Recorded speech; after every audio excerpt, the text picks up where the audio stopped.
At ease. Good afternoon and welcome to the White House. And this is officially, for you, most of you know, the Rose Garden. Very special, very, very special place. Today is a day of celebration, so relax and have a good time. I have no higher honor as president than to serve as the Commander-in-Chief of the United States Armed Forces. And I truly have no greater pleasure than to award the Commander-in-Chief's Trophy for the first time in 21 years to the Army Black Knights. Congratulations.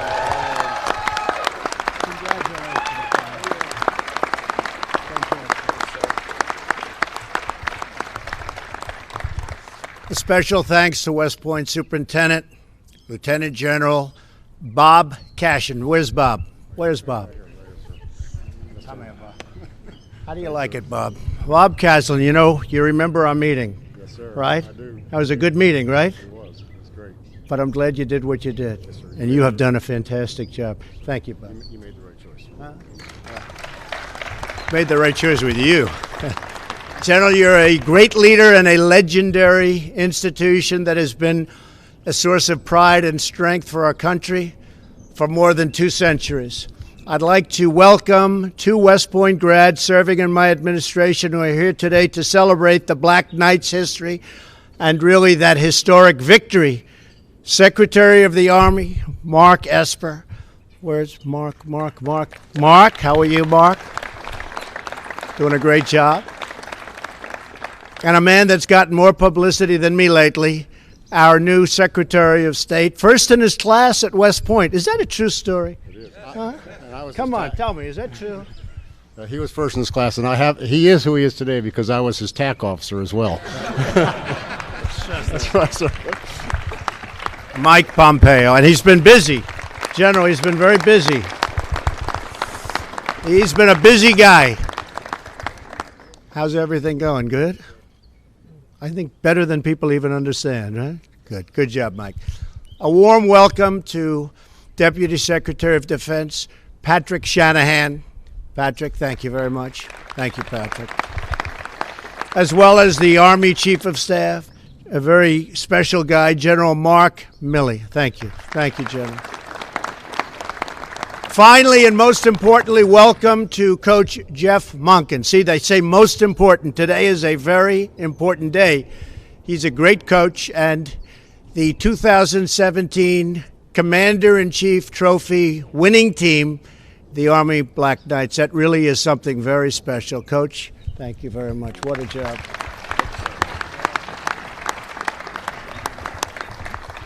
I assume you have him signed to a long-term contract, right? He could get a little expensive here. Good job, Coach. I don't know. But he said he loves his team coming back, so you have another good season planned. I know that.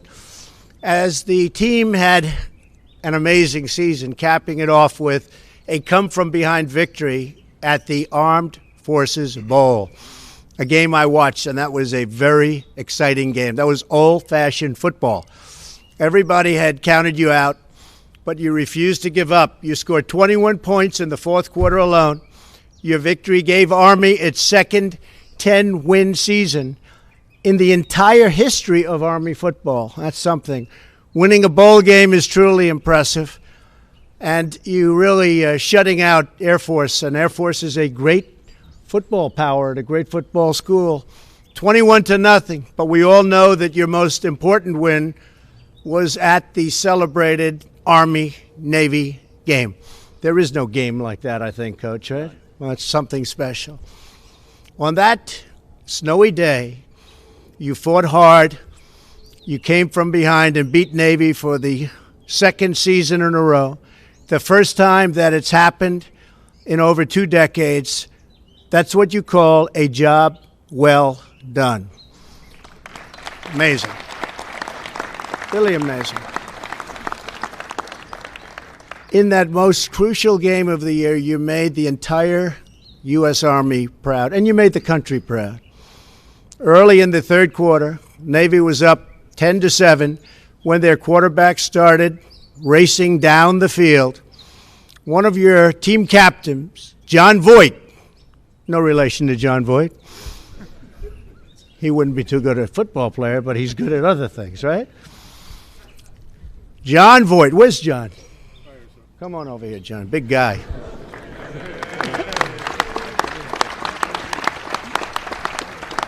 Think he's good looking enough, Mike? I don't know. Well, so you went down and you stopped him with a shoestring tackle. What a play, John. So if he doesn't make that shoestring tackle, what happens, Coach? We probably don't win the game. You're probably not standing here right now, Coach. That's fantastic. Thank you, man. That was great. That stop saved the game for Army and put all of you in the record books. It's what it's done. You're in the record books. Incredible season. Then there's your great Army quarterback that we all know, co-captain Ahmad Bradshaw. Ahmad.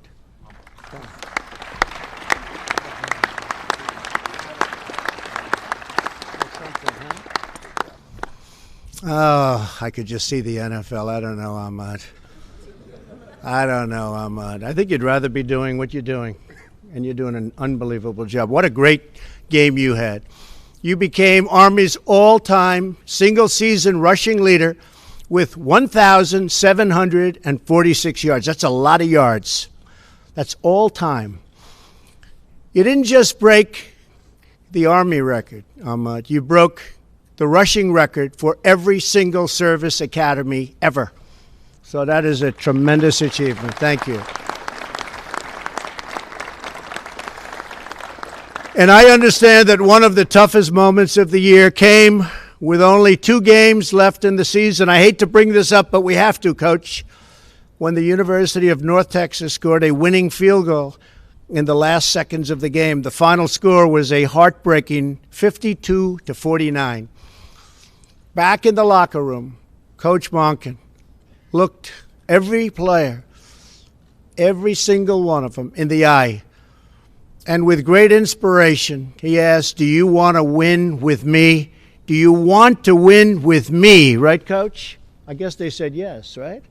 They responded. Finally, the coach declared, we are not losing another game this year. We're going to outwork, outcoach, and outplay everyone. And that's what they did. And that's why you're at the Rose Garden of the White House right now, receiving this really incredible trophy, very meaningful trophy.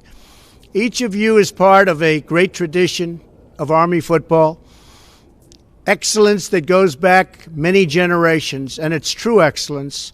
Here today is one of the great examples of that tradition, a key member of the legendary 1958 team. Exactly 60 years ago, Army went totally undefeated. That's pretty good, General, right? Good team. I don't know. You think they could have beaten you guys? I don't know. They might have been smaller and not as fast. But I'd like to recognize a member of that historic team, former All-American guard. A lot of people know this name if they know football even a little bit. Great linebacker, Bob Novogratz. Where's Bob? Where is Bob? Come here, Bob. Hey, Bob, come here, Bob. Come here. He's a big guy. He's a big guy. Come on up here, Bob. Come on up.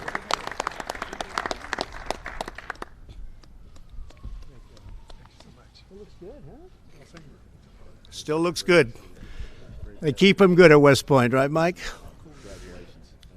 Fantastic. Stand up here with us. General, is he allowed to stand with you? I don't know. He's in the Hall of Fame. Should we let him stand up here, fellas? You betcha. He's in the Hall of Fame is right. To all of the players here today, West Point adopted each one of you into its history, traditions, and values. The Corps gave you a fundamental piece of who you are and who you will always be. You have given back to the Corps with dedication and teamwork, with every effort to achieve physical and academic excellence, with your embrace of those 3 most hallowed words, duty, honor, country. When each of you stepped out on the field, you had the pride of knowing that you played for Army. You won for Army. And very soon you will be officers and leaders in that incredible group of heroes called the the United States Army. And they really are a group of heroes. You look at the world, by the way, we are respected again. Is that right, General? We are respected again at the highest level. You can see what's going on. You see a big difference. There's a big, big difference. And fellas, we just got approved $700 billion this year, $716 billion for next year. And that's for you and the armed forces. And we've never had that before. Stronger than ever before. That's what's happening, right? Is that a correct statement, General? I see there's one very happy general sitting right there. He's definitely an Army guy, too, isn't he? You were very happy with this game, weren't you, General? I know you well. The lessons you've learned on what General Douglas MacArthur called the fields of friendly strife, you will soon put into service for our nation. I know that each of you will serve with the same commitment, determination, and character that have earned you distinction on the gridiron. You will be courageous members of the long gray line that stretches back to the earliest days of our republic. You will be part of the 5 proud branches of the United States Armed Forces: Army, Navy, Marines, Air Force, and the Coast Guard. And we're actually thinking of a 6th, and that would be the Space Force. Does that make sense? The Space Force, General. You probably haven't even heard that. I'm just telling you now. This is perhaps because we're getting very big in space, both militarily and for other reasons. And we are seriously thinking of the Space Force. And you'll join the greatest force for peace and justice the world has ever known. You will keep us safe. You will keep us strong. You will keep us free. And thank you for your service, and go Army. I'll be watching you, Coach. I'll be watching you next year. I really believe that from what I'm hearing, this team could go on and have another incredible season. You are a special group of people, and it's an honor to have you at the White House. Thank you very much, Coach. Please say a few words.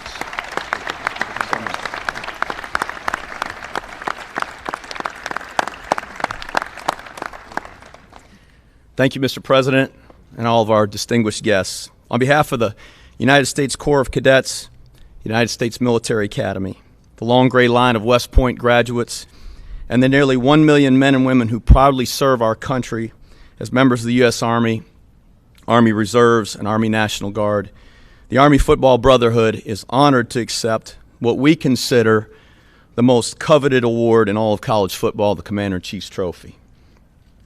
We're grateful for your invitation to this historic home and for welcoming the members of America's team to be your guests here today. This is not only a team of tough, talented football players, this is a team of fighters. And just as they battle with a tenacity and unrelenting spirit to a 10-win season, a second straight bowl victory, and Service Academy dominance in winning the CIC trophy, they'll battle like warriors, leading our nation's next generation of soldiers to victory on other fields on other days. With us today are 28 soon-to-be commissioned cadets who will graduate this May and enter the field of arms prepared to lead and fight our nation's wars. Joining them are dozens of fellow cadets who in the next 2 to 3 years will join these senior cadets as officers in the U.S. Army. Mr. President, these young men and women embody the values, duty, honor, country, and they represent the best our nation has to offer. We are incredibly proud to be here. Thank you for this tremendous honor. And as I invite John Voight and Ahmad Bradshaw, our team captains, to present our game uniform from the great Army-Navy victory, I say proudly, on brave old Army team, and beat Navy.